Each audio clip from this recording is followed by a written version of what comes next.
Bienvenue sur D'homme à homme. Dans ce podcast, je donne la parole à des hommes qui, de leur sensibilité, s'expriment dans le monde d'aujourd'hui.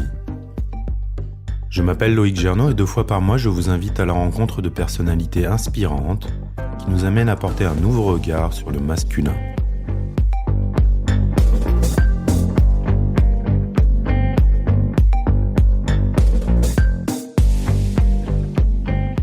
Bernard Chomeil est thérapeute et accompagne depuis plus d'une trentaine d'années les femmes et les hommes sur leur chemin de guérison. Après un ouvrage consacré au féminin, Bernard se tourne cette fois-ci vers le masculin avec son livre « Tu seras un nouvel homme, mon fils ». Il y aborde les injonctions subies par les hommes et les blessures associées, tout en donnant des clés pour s'en détacher. Avec Bernard, j'avais envie d'avoir son œil d'expert sur ce sujet, sur le monde actuel, sur son expérience d'accompagnement, mais également sur comment se détacher de sa lignée, comment lui, il est sorti des cases imposées par notre société pour oser changer et oser être l'homme qu'il est. Un entretien riche et instructif, en espérant qu'il vous plaise. Bonne écoute.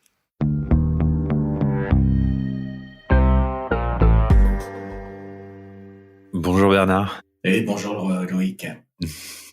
Bienvenue. Merci beaucoup. Merci d'avoir accepté cette invitation. C'est toujours un honneur et un plaisir de partager et de répondre oui. Ça fait du bien. Ça fait du bien aussi à moi. Et c'est un petit rituel que j'ai mis en place. J'aime bien savoir avec quoi mon invité il arrive, quel mood, sa météo du moment. Comment tu te sens?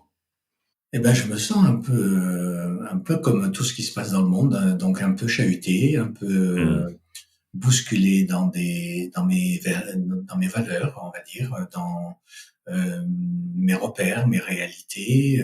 Voilà, j'ai de l'espoir, j'ai de l'espérance, et en même temps, je suis lucide sur un moment qu'on traverse que je trouve très très houleux. Voilà. Merci pour ces mots. De ton livre, j'avais envie de commencer par une question assez basique, mais c'est quoi une injonction? Une injonction, c'est ce qu'on apprend à l'école souvent, c'est ce que l'éducation, la politique, toutes les instances autoritaires enseignent et parfois assènent à des personnes pour les contrôler. Donc, c'est totalement à la mode aujourd'hui, par exemple, de pas gaspiller, ne gaspille pas, sois économe, voilà, sois enfin tout un tas de choses comme ça qu'on a eu très souvent nous dans l'éducation scolaire et dans l'éducation religieuse, et puis nous en tant qu'hommes à travers le temps, à travers les situations d'hommes qu'on a pu connaître, la guerre,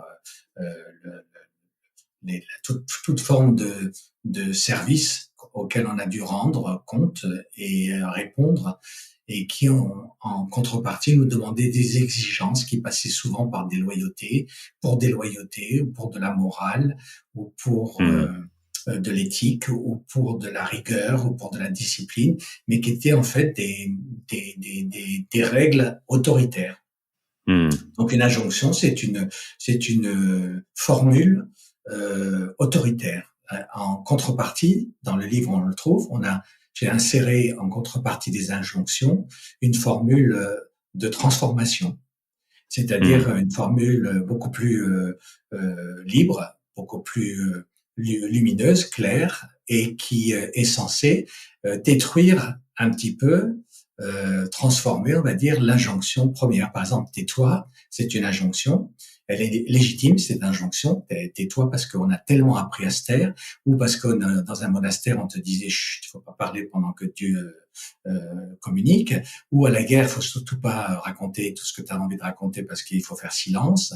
Et donc, on a appris à se taire, ou parce qu'on avait quelqu'un au-dessus de nous qui nous disait c'est moi qui parle et donc toi tais-toi, ou parce qu'il fallait respecter le contexte dans lequel on était et du coup quelque part être discret. Donc cette injonction de tais-toi qui a provoqué le silence des hommes, qu'on leur reproche Mhm. parfois de pas communiquer, de pas parler, de pas dire ce qu'ils ont sur le cœur, de pas répondre sur le même ton que la question qu'on leur a posée. C'est une injonction.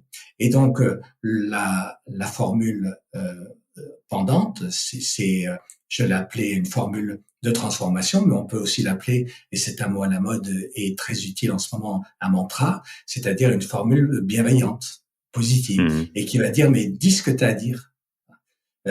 Écoute ton cœur et transmets ce qu'il a envie de dire.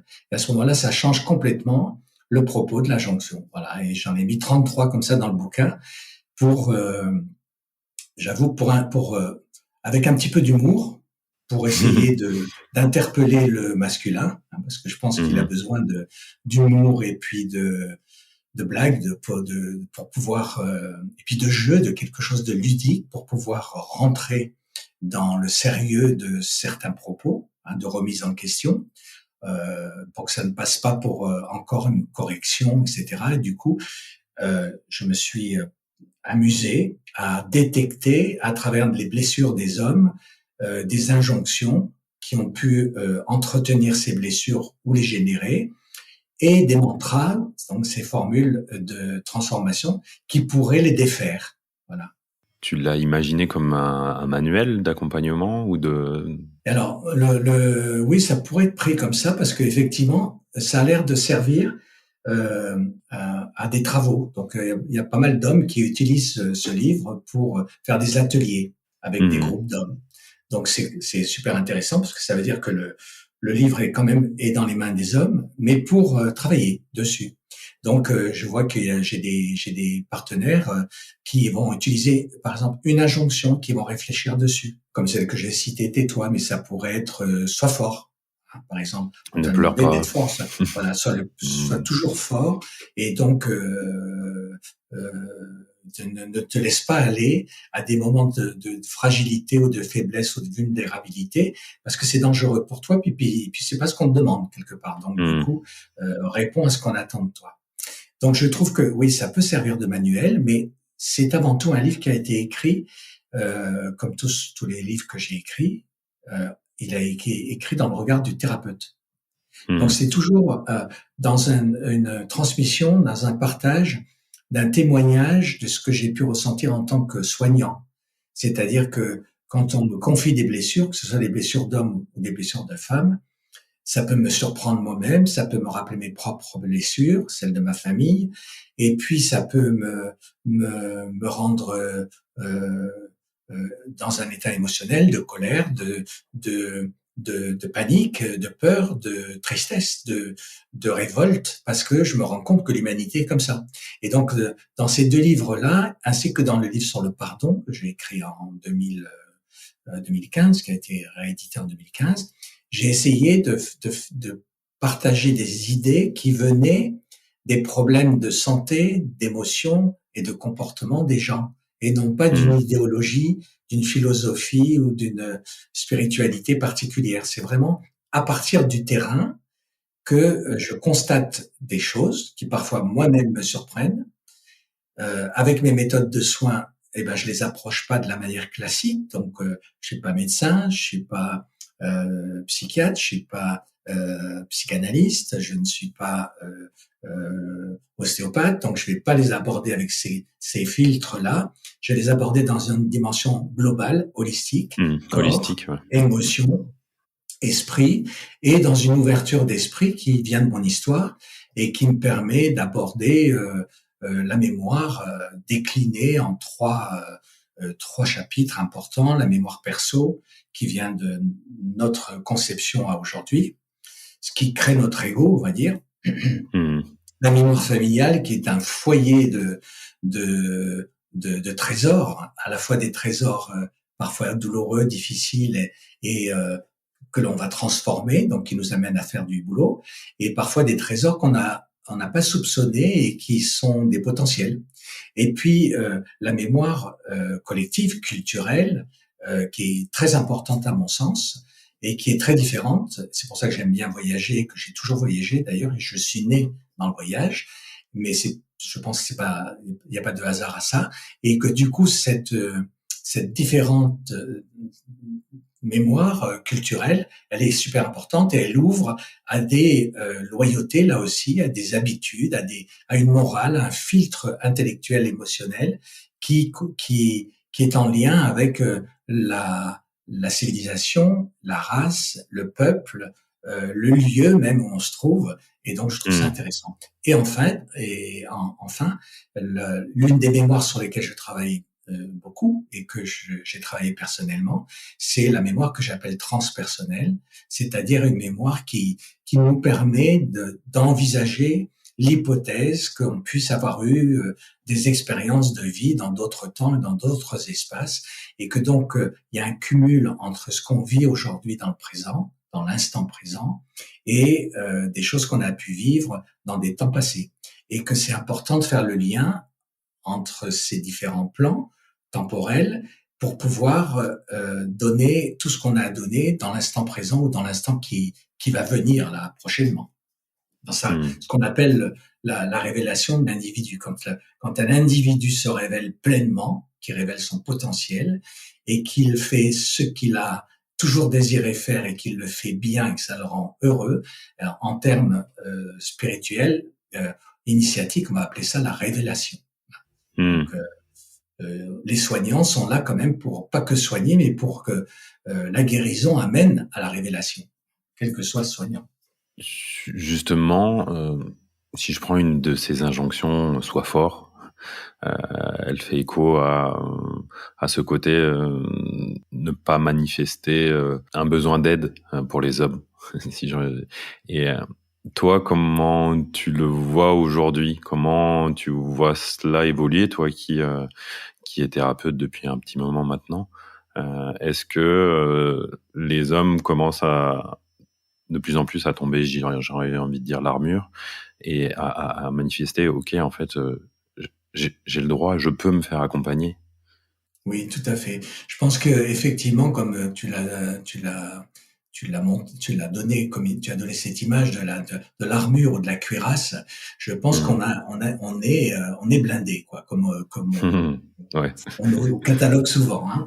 Donc blindé, mulet, bourrin, tous ces termes-là, ça veut dire que quelque part on est un peu hermétique, on est dur, on est bouché, on s'ouvre pas à certaines choses et que tout ça se ramène quand même à la sensibilité, au cœur. Mmh. Et donc effectivement, je pense que on est dans une civilisation où il y a un grand changement au niveau du masculin et du féminin.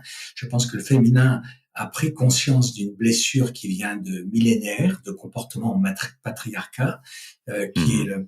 qu'ils ont dénoncé, qu'elles ont dénoncé, revendiqué dans la réparation.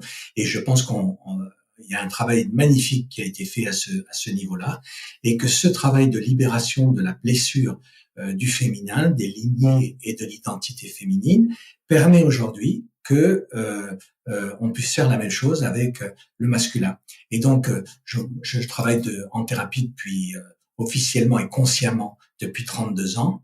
Avant, j'étais thérapeute, mais sans me rendre compte, dans des professions différentes.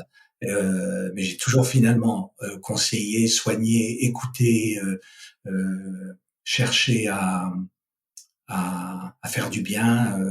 Donc ça, je crois que c'est ce que j'ai toujours senti en moi.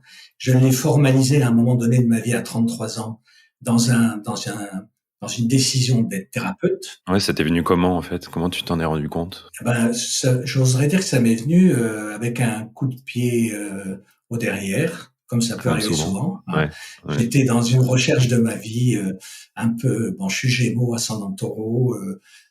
J'étais à l'étranger. J'ai eu la chance de pouvoir faire pas mal de choses, donc j'ai touché à plusieurs professions qui m'ont bien plu. Et puis à un moment donné, il y a eu un coup de ça a commencé par un coup d'État dans le pays où j'étais, hein, et puis donc avec du coup un bouleversement de repères professionnels, et je me suis retrouvé tout d'un coup dépossédé des repères que j'avais élaborés, donc d'un travail, d'un lieu, d'un contexte de couple aussi.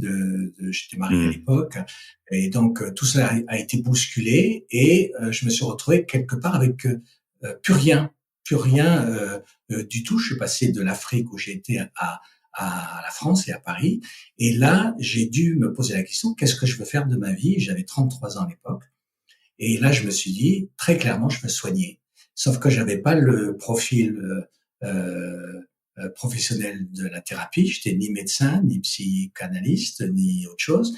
Et donc, j'ai dû, à 33 ans, me convertir. Et donc, j'ai choisi, à l'époque, c'est en 86, 89, j'ai choisi la profession de naturopathe et puis j'ai fait une psychanalyse jungienne qui m'a permis de rentrer dans le circuit.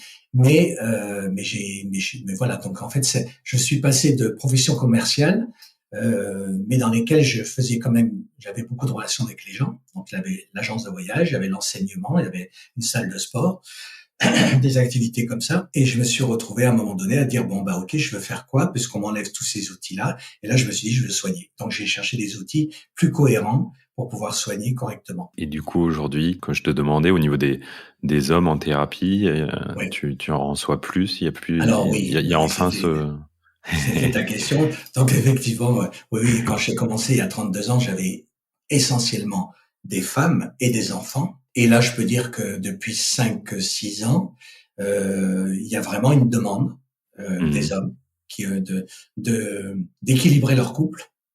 Ça commence comme ça, de se positionner par rapport à leur enfant. Donc c'est souvent, ça part de l'enfant, ça part de l'épouse ou de la compagne ou de l'ami ou de la sœur ou de la mère, donc en tout cas de la compagne de vie, et qui amène à un moment donné le masculin, son frère, son compagnon, son amant, même on va dire son directeur hiérarchique, enfin professionnellement, ou même son thérapeute, à voir les choses autrement et à s'autoriser à essayer de changer quelque chose qui le dérange.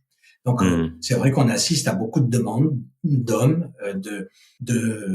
d'analyser, ça a commencé comme ça, d'analyser leur histoire, d'essayer de comprendre leur histoire autrement. Et puis aussi le volet, bien sûr, santé, c'est-à-dire quand un homme tombe malade, je pense à quelqu'un qui est tombé malade de la maladie de Charcot, par exemple, très brutalement, et qui est venu dans mon cabinet quelques heures après avoir eu le diagnostic, en me disant aidez-moi, il savait pas ce qu'il attendait, quoi, quelque part. Il n'avait jamais fait de soins. Donc, il s'est retrouvé avec un diagnostic médical sévère et avec une peur de mourir qui lui a permis d'oser demander de l'aide, en fait. Et donc, je pense qu'aujourd'hui, si on voulait résumer, je pense que les hommes sont prêts à demander de l'aide, sont prêts à présenter leurs failles et sont prêts aussi à constater qu'il y a des choses avec lesquelles ils ne sont pas confortables et qui ne leur convient pas et que donc du coup ils cherchent des moyens de s'en défaire. Et quand je dis les hommes, j'entends aussi l'enfant, hein.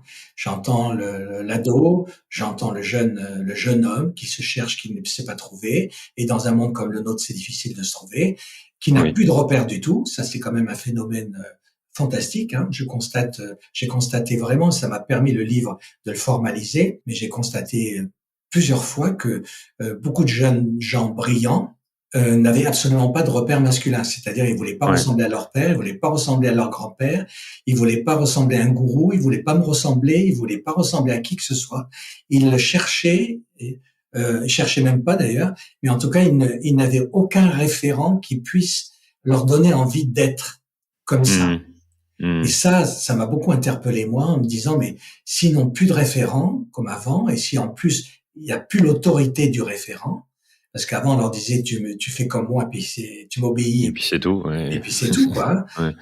Mais maintenant ils s'en foutent donc où ils vont chercher une marginalité où ils vont envoyer bouler carrément toute forme d'autorité et parfois ils ont raison et parfois ils consultent à cause de ça et leurs parents les amènent à consulter pour ça. Ben parfois ils ont raison, la majorité du temps ils ont raison parce qu'ils n'ont pas envie du tout de ressembler à quelque chose qui ne leur paraît pas heureux. Donc, il y a ce constat à la base que, avec ce qu'on a aujourd'hui dans notre maturité d'homme, on n'est pas suffisamment heureux pour dire qu'on est bien d'être homme dans notre monde. Donc, du coup, ce constat-là, il est terrible parce qu'il dit, alors, je suis un homme, je me sens pas heureux, Est-ce que c'est le fait d'être homme qui fait que je ne suis pas heureux, ou est-ce que c'est l'humanité dans laquelle je suis, ou dans laquelle je peux pas trouver ma place d'homme, par exemple, Mmh. hein? Est-ce que c'est aussi le travail que fait ma polarité, le féminin, qui me met qui me réveille toutes les choses qui vont pas et qui, du coup, ne me laisse pas tranquille, me bouscule tellement que je suis obligé aussi de m'impliquer dans l'histoire. Et je pense qu'on en est là aujourd'hui, que on est dans le résultat d'une prise de conscience énorme, euh, pas confortable du tout, bouleversante, mais audacieuse, et que il faut qu'on réveille justement le côté masculin de l'essentiel masculin, c'est-à-dire le courage, la volonté, la détermination, l'engagement, pour pouvoir oser changer, en fait, en Mmh. nous. Voilà. Si je reprends ton histoire, il t'a fallu une sorte de crise en fait pour changer. Est-ce que ça passe forcément par une maladie, un burn-out, une rupture, ou justement on en est à ce moment-là où on peut peut-être mettre des choses en place pour amener, avant d'arriver à ces crises-là, Oui, bien sûr. de changer, quoi.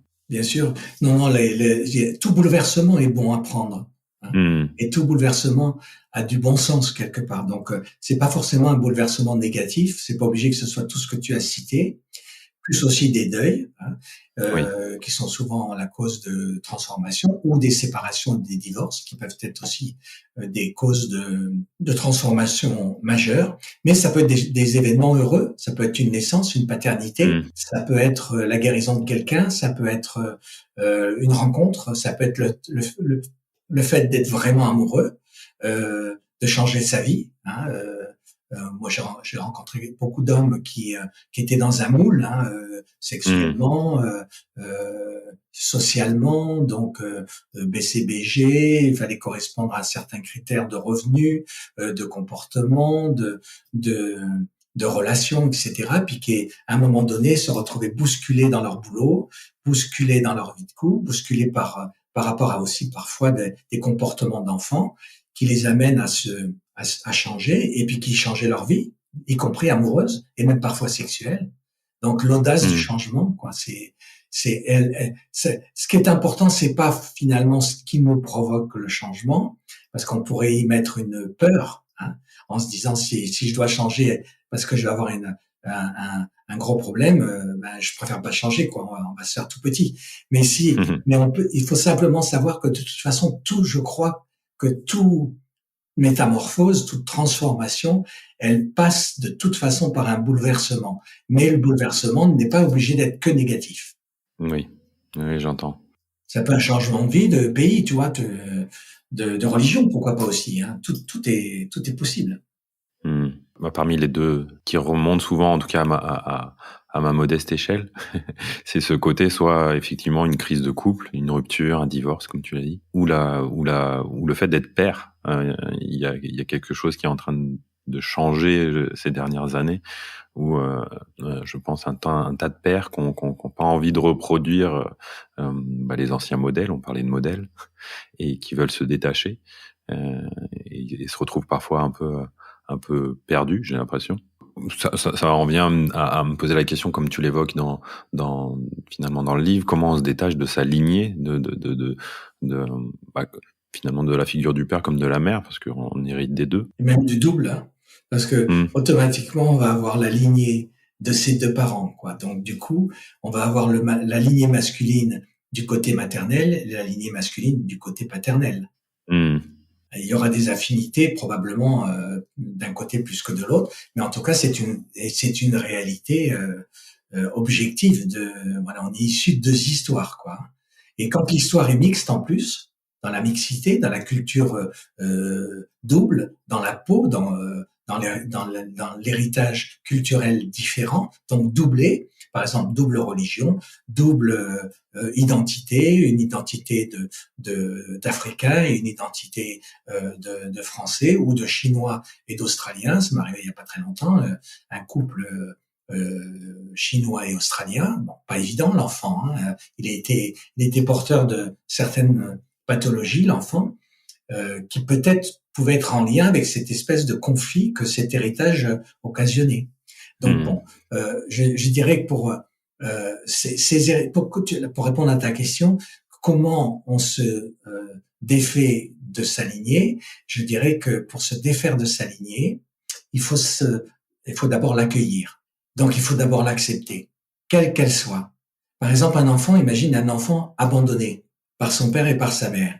Abandonné, comme on pourrait le penser dans un cas de blessure masculine, plus par le père. Par exemple, donc un homme qui a conçu un enfant avec une femme qu'il quitte et qui ne reconnaît pas l'enfant, et il s'en va, il laisse un enfant abandonné. Cet enfant abandonné socialement va avoir donc un père absent. Et un père qui, pas seulement absent, mais un père qui ne l'a pas reconnu. Donc lui, l'enfant, il entend, il m'aime pas. Avant d'entendre, il m'a pas reconnu, à l'âge où ça va se comprendre. Il va d'abord comprendre pourquoi mon père ne m'aime pas alors que je suis venu pour lui, peut-être, probablement. Donc ce malentendu-là, il peut être tellement puissant qu'il te fout par terre toute la constitution, tous les fondements d'un enfant qui arrive dans un couple. Et si tu grandis comme ça, colère et dans le malentendu, tu te retrouves dans une famille d'adoptants qui ne soignent pas ta blessure d'abandon. Ils peuvent être dans tout l'amour que tu veux et t'adopter, être super content d'avoir un enfant, mais en même temps ne pas le soigner de sa première blessure, de la perte de ses parents. Alors à un moment donné, il y aura toujours inévitablement l'histoire qui va remonter. Et là, l'enfant qui va devenir grand, quand il va consulter un thérapeute, il va tout d'un coup mettre des mots sur son histoire. Le thérapeute va lui dire, donc si j'ai bien compris, vous avez donc un père adoptant et vous avez un père abandonnant. Comment vous vous trouvez avec le père abandonnant? Alors, la plupart du temps, les humains, ils disent, il est pas gentil, il m'a laissé tomber, c'est un salaud. D'ailleurs, ma mère me l'a dit, etc., etc. Donc, il y a du ressentiment avec le père absent. On ne voit pas du tout, quelque chose de positif dans le père qui est absent et qui t'a abandonné. Alors que parfois, on peut en trouver. Si on posait la question, on trouverait. Je te donnerai des réponses d'un père qui peut être de passage comme ça. Ça peut être un homme de liberté, puissant. Tu vois. Donc, ça peut être un héritage à trouver, la liberté, l'absence d'attachement, l'audace de dire non. Voilà. Bon. Après, je conçois que la plupart du temps, quand on est face à la blessure, les propos que je viens de tenir sont pas acceptables pour la personne qui dit, mais comment vous pouvez dire que mon père a bien fait puisqu'il m'a abandonné, il m'a fait du mal. Mais bon, si on imagine que cet enfant a 30 ans, par exemple, et qu'à un moment donné réalise que le père adoptant qu'il a pris pour son père tout le temps n'est pas son vrai père, donc quelque part il n'y a pas les gènes qui vont avec, il n'y a pas l'histoire qui lui appartiennent, il y a quelque chose qui a été transmis par héritage, certes, mais pas transmis biologiquement par la mémoire du sang. Donc du coup, il va se pencher sur sa mémoire du sang à lui, c'est-à-dire du père absent. Il va chercher à comprendre qui était son père, comment était sa mère, quelle était leur histoire, est-ce qu'il a été conçu dans la violence, dans l'ignorance, ou est-ce qu'il a été conçu dans l'amour? Et si par exemple il a été conçu dans l'adultère, donc dans l'amour, n'est pas ensuite reconnu comme un enfant dans une famille, il faut que le thérapeute lui dise, bon, attendez, il y a deux choses, quoi. Hein. Vous avez été conçu dans l'amour, monsieur.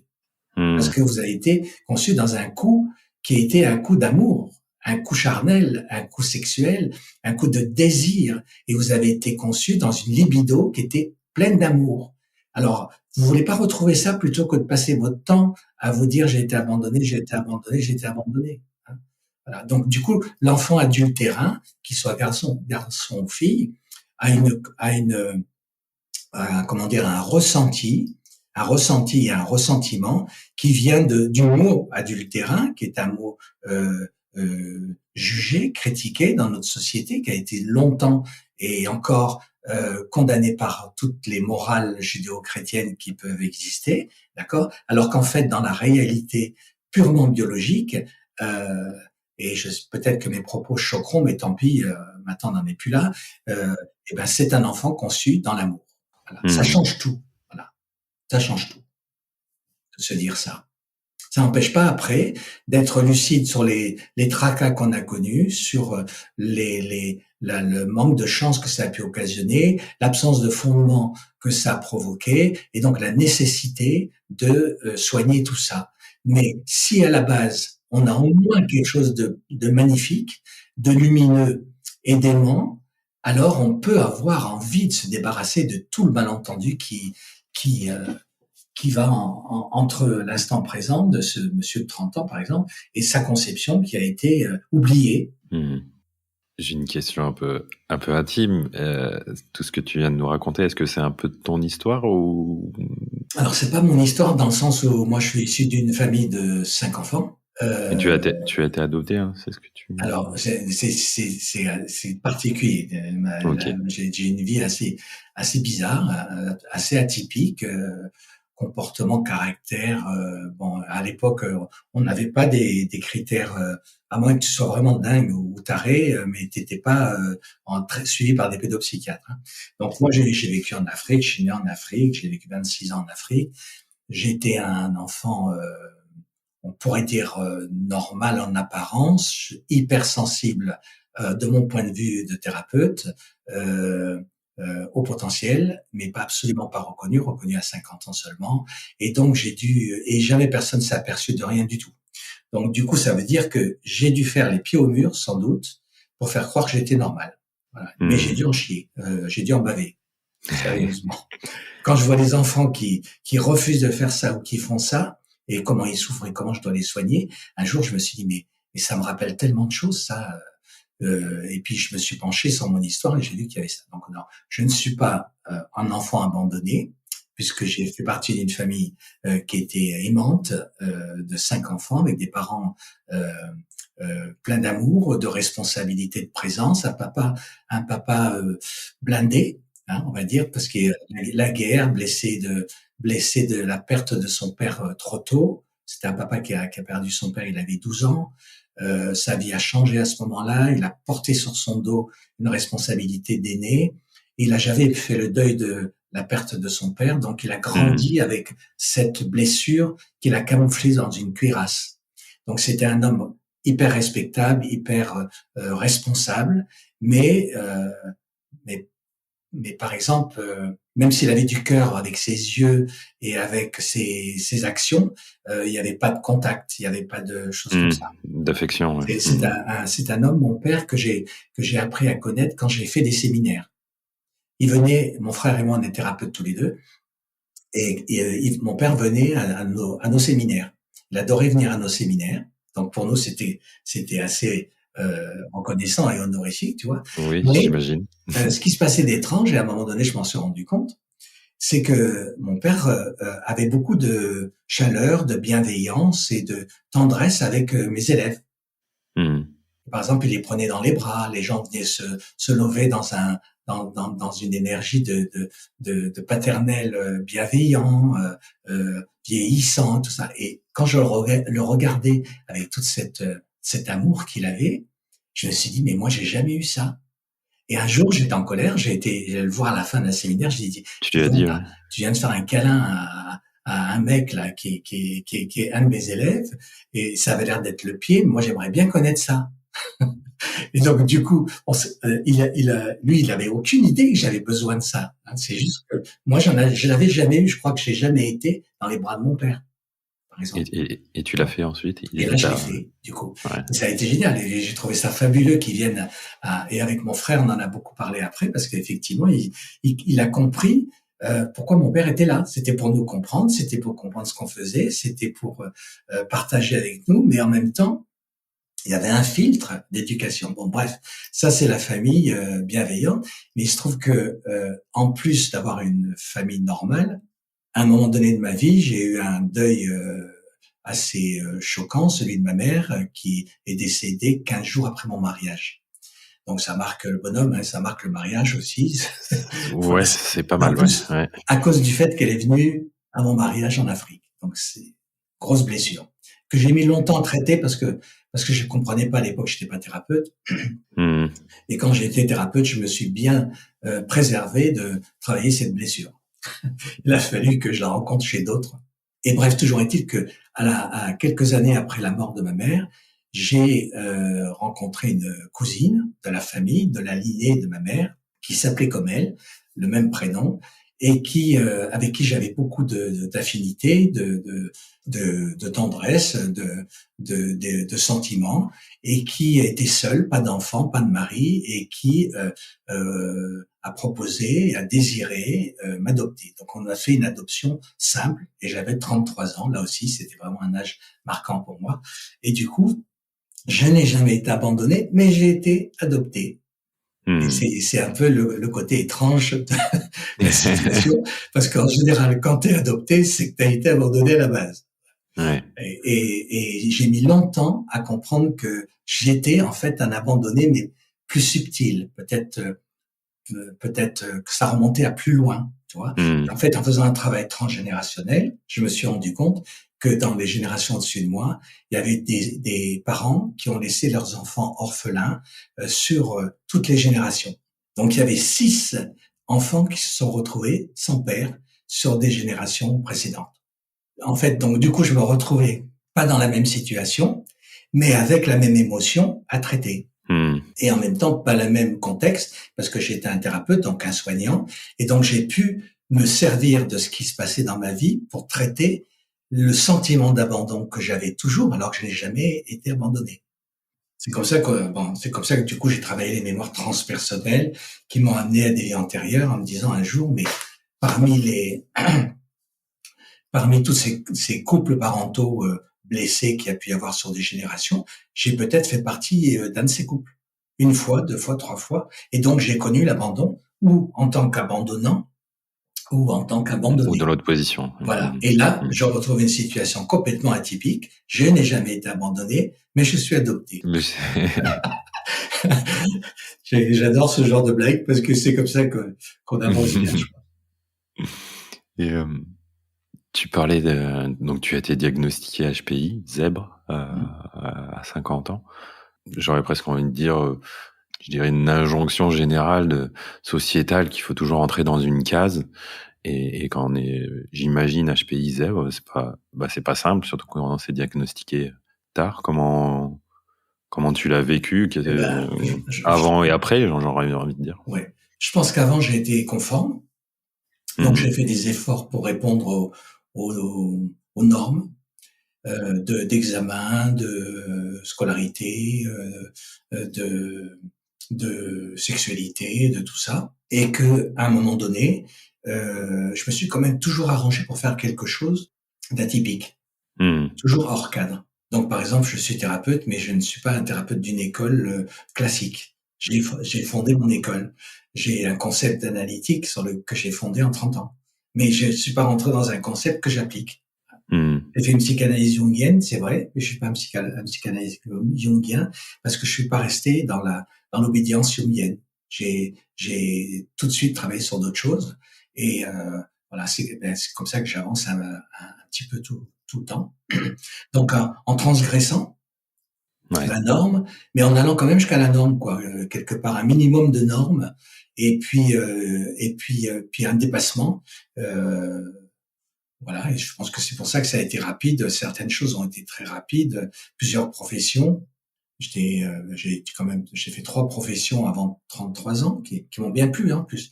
Des trucs, c'était pas des petites choses, c'était vraiment des engagements, à chaque fois des engagements profonds.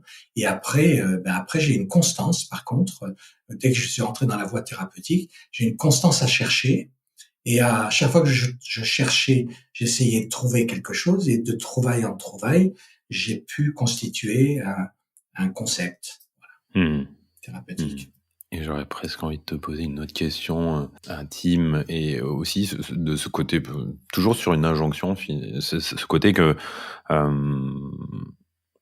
dans notre société, il y a eu, je sais pas où ça en est, on va dire aujourd'hui, beaucoup moins en tout cas, où il y a beaucoup de gens qui s'en détachent de ce côté, en fait, il faut être parent.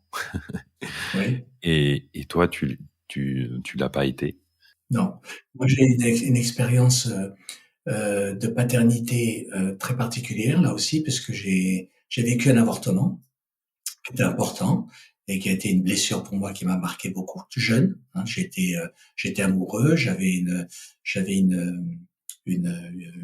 une amante aimée, on va dire, hein, qui était plus âgée que moi, beaucoup plus âgée que moi, et qui s'est retrouvée enceinte et qui a à la fois été très heureuse d'être enceinte, mais à un âge où ça aurait été bien qu'elle le garde, et qui m'a un petit peu mis dans l'exigence de l'engagement du mariage pour garder l'enfant, ou sinon l'avortement si je m'engageais pas à me marier. Et j'avais 21 ans, et j'ai dit ben non, je peux pas me marier, mais par contre j'arrive. Et puis du coup j'ai vécu un peu en live, un peu en tout cas en très fort, avec la sensibilité que je pouvais avoir, que j'ai toujours eu, ce sentiment-là de paternité, même si je l'ai pas vécu dans la réalité de la responsabilité, de la présence de l'enfant. Bon, après j'ai eu la chance de m'occuper beaucoup de mes neveux et nièces, et en particulier d'une nièce que m'a confiée ma sœur et son mari aussi. Donc j'ai quand même connu des responsabilités, des partages, des intimités, des soucis, des conseils, une proximité comme ça à la fois. Bon, avec un rôle quand même plus facile, je reconnais, Oui. parce que c'est quand même le beau rôle. Et puis aussi quand même le sentiment, comme je travaille beaucoup sur les nourrissons, c'est vraiment un travail qui est fréquent. Le nourrisson, j'en ai pas été privé, parce que je l'ai vraiment senti, pris sur moi, ressenti dans la chair, ressenti d'âme à âme, ressenti d'ego à ego, d'ego blessé à ego consolateur, etc. Donc on va dire que j'ai eu ma part là-dedans, que je me sens absolument pas frustré ni privé de cette absence de paternité officielle, on va dire. Et tu as 67 ans hein, aujourd'hui, hein, si je me trompe pas. Pas aujourd'hui, mais le 1er juin de cette année. Donc cette année, avec la comment dire, ce marquage de la retraite en plus qui se profile avec toutes ces histoires, c'est assez assommant. En fait. Et finalement, t'as été invité à bouger ou à changer très très très tôt dans ta vie, comme tu l'as dit, à 33 ans, c'est ça. Et comment tu as vécu peut-être de vivre pendant toute une période où cette ouverture, ce changement, ces transformations qui aujourd'hui semblent beaucoup plus accessibles à toute une partie de la population. Comment tu l'as traversé, toi? Et je l'ai vécu avec une double attitude, une double émotion, à la fois un émerveillement quand même, parce que je me privais pas d'aller chercher des trucs, des découvertes, ou quand j'en avais, j'ai appris à les ressentir, à prendre le temps de les ressentir. Tu sais, dans notre métier, on a des routines comme tout le monde, mais parfois on a des moments extraordinaires, des moments où on réalise quelque chose, où on a compris un truc qu'on n'avait pas compris depuis toute sa vie, même toutes ses vies, où on a un retour qui a l'air sincère. Donc il y a des moments comme ça, moi j'ai appris à les goûter, parce que au départ je les goûtais pas, je les laissais vite passer ou j'y croyais pas, mais maintenant je m'en sers. J'ai eu des problèmes de santé comme tout le monde, et au sortir d'un de ces problèmes de santé, j'ai eu la chance d'avoir au téléphone un thérapeute que je ne connais pas plus que ce coup de fil, mais c'était un moment très très fort, et qui m'a dit mais en fait vous ne recevez pas, vous faites, vous servez, vous donnez, mais vous ne recevez pas. Et il me dit et c'est normal que vous soyez tombé malade, j'ai une pneumonie à ce moment-là, et il me disait il faut que vous jouissiez à chaque consultation. Enfin, on s'entendait bien évidemment. Bien sûr. Il fallait que j'en retire un bienfait au sens propre du terme, que j'en goûte une satisfaction pour pouvoir me nourrir de cette vibration, pour euh, pour pouvoir être à l'aise dans le travail que je faisais. Et c'est quelque chose que j'ai appliqué depuis, ça fait maintenant 20 ans, et je m'en porte beaucoup mieux. Mais avant, j'étais un petit peu, on va oser dire, un peu dans le sacrificiel, quoi. Je me donnais, je me Ouais. donnais, je me donnais, avec une éducation qui m'a un peu construit comme ça. J'entends que recevoir, on va dire, c'est notre part féminine Oui. en nous. Du coup, ça a participé peut-être à ton développement, toi, à développer ta polarité. Ah oui, bah, elle est en perpétuelle mouvance, cette polarité avec la spiritualité. Donc, du coup, l'ouverture aux choses irrationnelles et en même temps à la réalité de notre monde, donc aux choses rationnelles, au yin Hmm. et au yang. Au yang, Voilà, dans tout, la nourriture comme dans le reste. Et puis aussi dans les partenaires de vie, masculins et féminins, qui sont alors les soignés, donc les patients et les patientes, hein, euh, parce que quand tu es habitué à soigner des femmes, quand tu te retrouves à soigner des hommes, c'est pas pareil. Hein. Ça réveille en toi tout un tas de trucs, ça fait des déclics. Euh, on peut avoir une certaine euh, agilité ou facilité à soigner le féminin parce qu'on connaît bien, parce qu'on a été élevé là-dedans, parce que on a de la compassion, on a de la bienveillance d'office, on a du respect parce qu'on a été bien élevé dans ce respect de l'identité féminine, comme dans mon cas. Mais mais pour le masculin, ça a été plus compliqué. hmm. Donc d'arriver à trouver, d'accepter les failles, ça a été compliqué. Par exemple, dans le livre sur le masculin, j'ai eu beaucoup plus réagi que dans le livre sur le féminin. Dans le livre sur le féminin, c'était du bonheur tout le temps pour moi. J'étais comme témoin compassionnel d'un partage de blessures et de guérison de blessures. Alors que quand j'ai écrit le livre sur le masculin, j'ai été un, un acteur par rapport ces blessures et leur guérison. Ça m'a beaucoup plus impliqué personnellement et du coup bousculé. Hmm. Finalement, ces deux livres, ce livre que tu as écrit sur les femmes et ensuite Tu seras un nouvel homme, mon fils, donc sur les hommes, ça a participé à créer une sorte d'harmonie en toi Alors, si je suis honnête, je dirais que ça a d'abord c'est un partage entre l'harmonie, peut-être une certaine harmonie, et en même temps un chahutage, une houle grosse, sévère, quoi. Donc, on va dire le tout et son contraire. ça, ça va ensemble. En tout cas, c'était vraiment, je n'aurais jamais pu écrire le livre sur le masculin sans avoir écrit d'abord le livre sur le féminin. Ouais, c'était une étape nécessaire. Ah oui, nécessaire, et j'espère que dans la suite, il y aura un troisième qui sera vivre le couple, quel qu'il soit. Hmm. Normalement, c'est Hmm. prévu.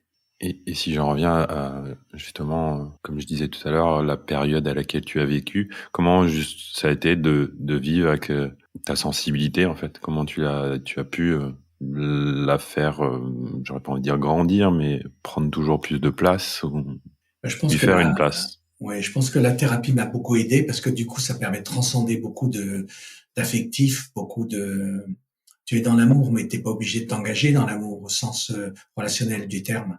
Donc, du coup, tu donnes, tu peux apprendre à recevoir, mais tu n'es pas t'es quand même dans un rôle. Donc, il y a une espèce de pudeur à ça. Donc, ça m'a beaucoup aidé, la thérapie. La Hmm. spiritualité m'a beaucoup aidé parce que ça m'a permis d'ouvrir complètement à ce champ de tous les sensibles possibles.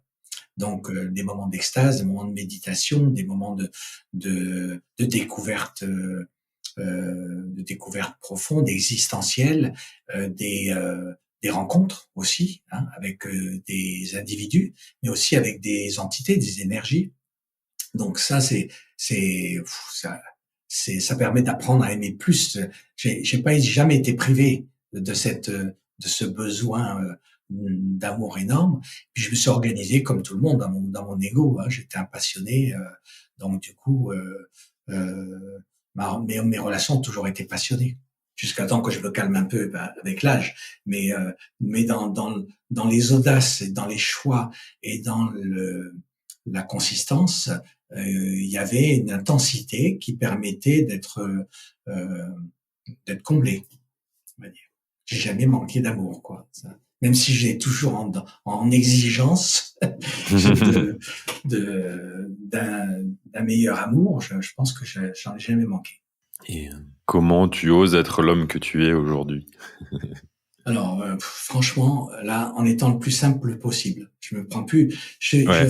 Je pense qu'il faut vraiment, et je le conseille à beaucoup. Et quand on parle du masculin sacré, je pense qu'on peut aller là-dedans, dans cet esprit-là. C'est que il faut surtout retrouver, avoir le courage, parce que c'est vraiment un courage, je pense, Mmh. et un lâcher prise pour retrouver son essence première, c'est-à-dire sa simplicité d'être, euh, avant toutes comment dire, le montage qui a été fait et du coup les encombrements qu'on s'est donnés, quoi. Pour moi, on est un personnage encombré, euh, euh, homme ou femme, hein, d'ailleurs, Oui, bien sûr. encombré dans son passé, dans ses blessures, ses loyautés, ses exigences, ses ignorances aussi. Et je pense que si on veut vraiment être plus heureux, il faut être plus simple. Il faut retrouver l'essence.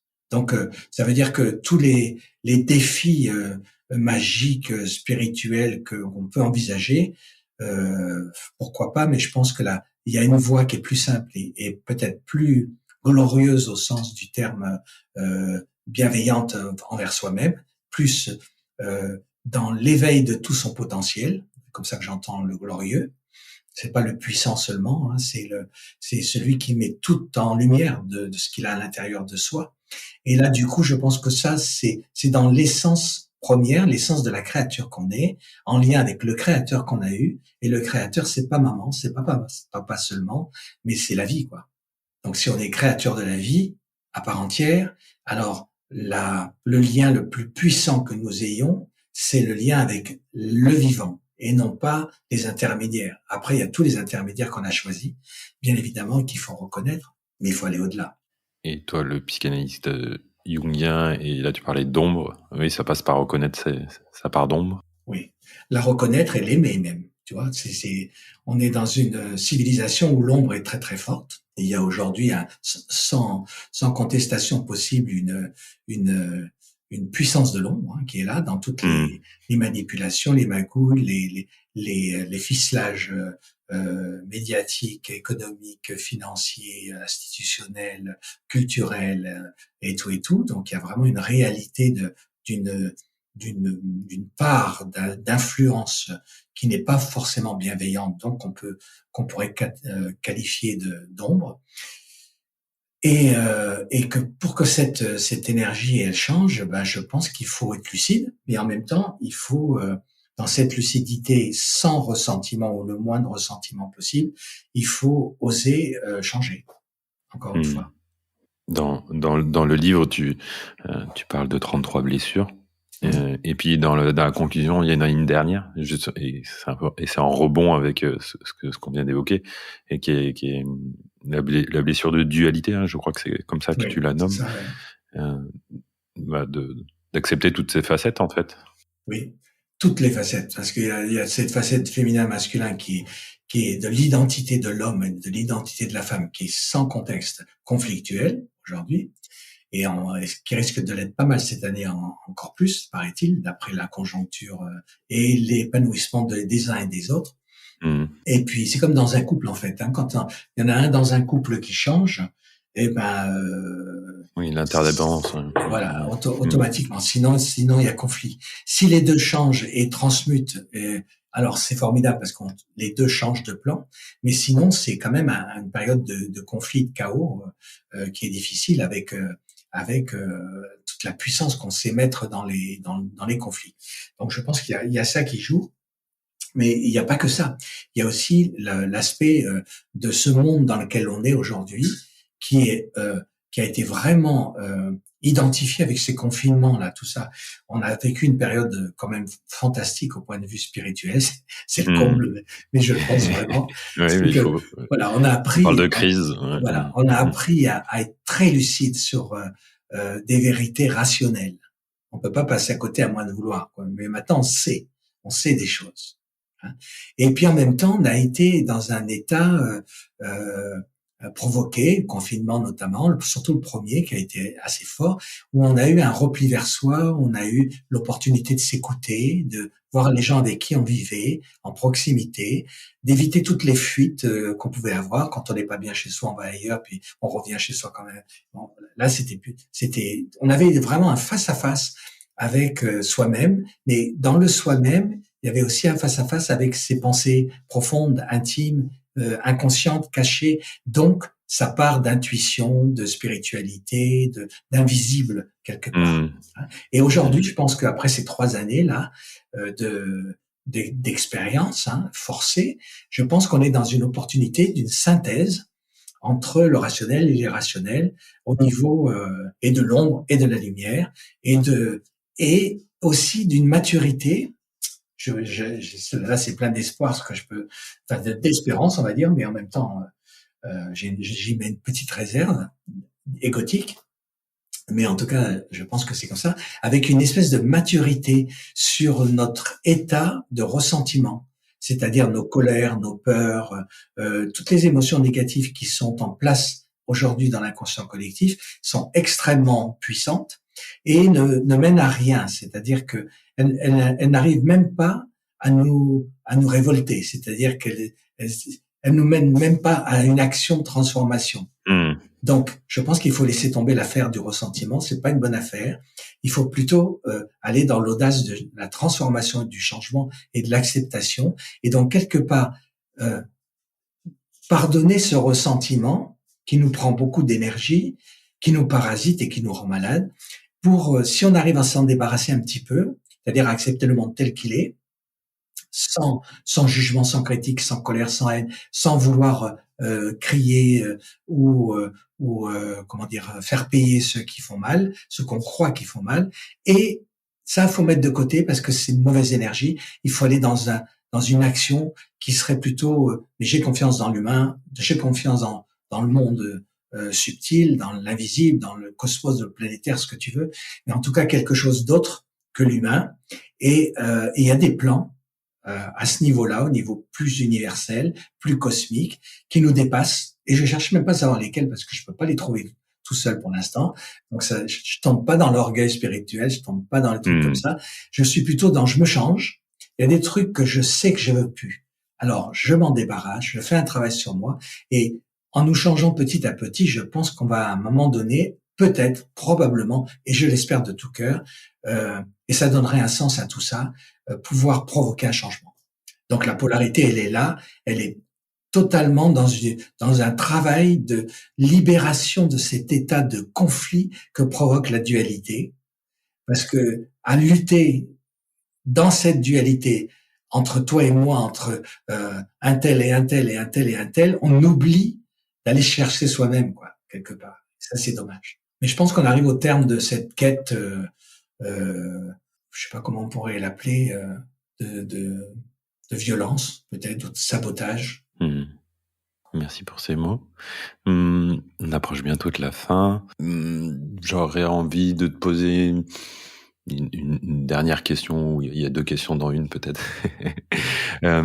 Aujourd'hui, je suis un homme, même une femme. Je sens qu'il y a quelque chose qui va pas, mais je sens que j'ai besoin de me faire accompagner. Ou est-ce que ça passe forcément par l'accompagnement? Par quoi je peux commencer? Moi, il y a une question aussi elle est liée. Est-ce que il faut forcément une thérapie cognitive ou ça peut passer par des pratiques dites alternatives pour soigner ce corps, cœur, esprit? Oui. Alors c'est une question délicate qui amène une réponse délicate. Bon, je suis thérapeute, alors je pourrais te dire fais-toi accompagner, hein, parce que ça donne des raisons d'exister aux thérapeutes. C'est pour ça qu'il y en a tant. Mais en même temps, avec ma maturité, mon âge, etc. Aujourd'hui, je pousse plus les gens à aller dans le constat de ce qu'ils ont réussi à faire, c'est-à-dire à valider ce qu'ils ont fait. Tu sais, c'est la phrase toute simple. Tu mérites de recevoir les fruits de ce que tu as sémé. Donc, cherche ce que tu as semé, voit si ça a poussé, regarde s'il y a des fruits à récolter et récolte les fruits et soit content, quoi, quelque part. Donc, il y a ça, pour moi, tout ça, j'appelle ça dans une étape thérapeutique que j'appelle la validation. Et je pense qu'aujourd'hui, les thérapeutes, comme les autres, doivent changer. Hein. On dit que le monde médical doit changer, les soignants doivent changer, les médecins doivent changer, les patients ont changé. Donc, c'est génial, c'est bon signe. Mais je pense que du coup, nous, les thérapeutes, on doit aussi changer. Et donc, au lieu de vouloir à tout prix faire travailler les gens, leur révéler leur passé, aller fouiller dans leur inconscient, aller chercher la personne dans la famille qui, qui a vécu quelque chose de terrible, et que peut-être on pourrait être à même de réparer, ou qu'on porte sur le dos, ce qui serait pire, je pense qu'il faut plutôt se dire, on est dans une époque où il faut valoriser les acquis, c'est un mot un peu à la mode, hein, qu'on va utiliser pour les formations et tout ça. Oui, Mais c'est ce c'est que j'allais ça, dire. c'est ça, parce que on a beaucoup vécu les uns et les autres, et je pense qu'il faut valider ce vécu, et du coup, passer par un temps de personnel, d'auto-analyse. Alors, avec une parenthèse, en faisant gaffe de pas se complaire dans une insuffisance d'outils ou dans euh, une fragilité de travail qu'on pourrait peut-être complètement faire plus fort avec quelqu'un. Mais c'est juste une parenthèse. Donc, attention à ça. Mais pour le reste, je pense qu'on peut faire un travail sur soi tout seul et que l'on peut oser demander de l'aide sans être obligé de rentrer dans les critères habituels du thérapeute du Hmm. patient, euh, voilà, qui reste quand même un paramètre particulier. Donc je dirais validation, je dirais oui, c'est le moment de s'autonomiser, Hmm. et c'est le moment où probablement beaucoup de gens, je le vois avec beaucoup de thérapeutes, parce que je soigne beaucoup de thérapeutes, c'est pas les mieux lotis, eh oui, ils savent soigner les blessures avec des méthodes pour les autres, mais parfois ils n'ont pas osé se permettre de se libérer de ce qui les encombrait, par manque d'amour pour eux. Hmm. Donc du coup, on pourrait rajouter à la validation euh, une stratégie, c'est d'apprendre à s'aimer. Et c'est par des petites choses, s'accorder du temps, faire attention à ce qu'on mange, se faire plaisir, vivre avec les gens qu'on aime, euh, euh, faire des activités qui nous réjouissent, voilà, donner de son temps, de ses pensées, de son son, de son chant, de sa parole à des moments qui sont qui sont beaux, qui sont lumineux, et pas à gaspiller la critique avec des moments avec critique, jugement, colère, machin, truc comme ça, spéculation et tout ça, parce que là, on ne fait que nourrir l'ombre, quoi. Donc, je dirais Hmm. faire super gaffe à ça, mais quand même aller dans le sens d'une nouvelle, un constat thérapeutique où la validation me paraît indispensable pour voir comment on a changé. Il faut quand même voir l'état des choses, et c'est le moment de le voir et pas de continuer encore à bosser, à bosser, à bosser. Stop. Alors, c'est pas bon pour les thérapeutes, hein. Je dirais, moi, stop. Hein. Pas, c'est pas une pause de faiblesse, c'est pas une fuite, mais c'est je m'arrête pour faire le bilan de tout ce que j'ai acquis. Voilà. Et à partir Hmm. de là, je vois ce que j'ai envie, ce dont je n'ai plus envie. Et si possible, avec ce qu'on a vécu ces derniers temps, qu'est-ce qui me plaît dans ce monde, quoi. Quelque part, essayer de retrouver un peu l'intention de son âme euh, derrière cette ambition égotique qui est complètement floutée, quoi, qui est complètement insensée presque maintenant. On va s'arrêter sur ces belles paroles. Merci beaucoup. Est-ce que tu as un mot à ajouter, quelque chose que tu aimerais nous partager? Ben, partager le mot qui me vient, c'est de prendre soin de soi, quoi. Vraiment, c'est vraiment important. Mais il faut s'arrêter sur chacun des mots, quoi. C'est pas le tout c'est pas une formule magique. Hmm. Ça demande une consistance, voilà. Hmm. Et puis peut-être, vu le contexte délicat du moment, je pense être très attentif à l'énergie collective et planétaire depuis longtemps, depuis toujours. Mais je dirais, sans être du tout alarmiste, je dirais qu'en ce moment, c'est important de d'accorder du temps à des choses précieuses. C'est-à-dire que il faut s'arrêter dessus quand vous en trouvez une. Euh, arrêtez-vous dessus, goûtez-la, donnez-lui de la consistance, mettez votre énergie dessus, dansez avec, combinez-vous avec, pour que elles prennent terre, elles prennent racine, elles prennent ça. On a un stress comportemental qui fait que les mauvaises choses, on les accumule, les bonnes choses, on les voit passer, mais on les retient pas. Il faut les retenir. Voilà. Une phrase, un instant, un sourire, une bénédiction, n'importe quoi qui vous touche. Quand ça vous touche, c'est que ça passe une porte, la porte du cœur. Arrêtez-vous, voilà, et laissez rentrer et voyez où ça va. Voilà. Et peut-être l'exprimer aussi. Oui, renvoyer le retour, effectivement, parce que la gratitude, c'est ce qui ouvre encore plus. Donc, ça vaut la peine. De cœur. C'est un bon investissement.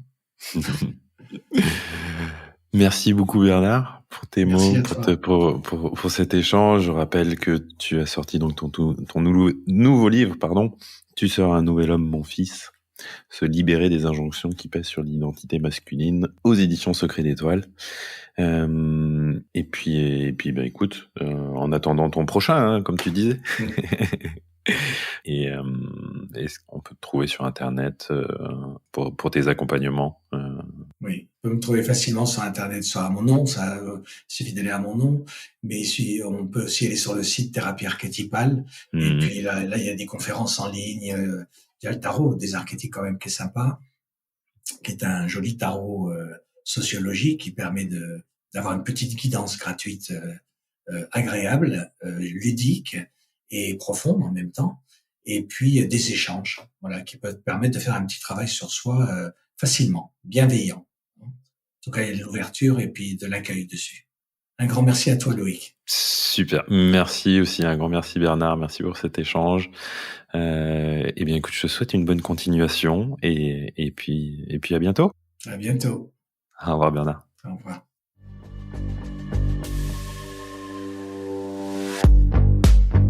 Merci d'avoir écouté cet épisode. Si vous avez aimé, n'hésitez pas à en parler autour de vous ainsi qu'à le partager sur vos réseaux sociaux. Vous pouvez aussi donner une note sur votre plateforme de podcast préférée. Enfin, si vous avez des suggestions, des remarques ou encore des idées d'invités, n'hésitez pas à m'envoyer un message via le site domahome.fr ou encore sur Instagram, domahome podcast tout attaché. À bientôt pour un nouvel épisode.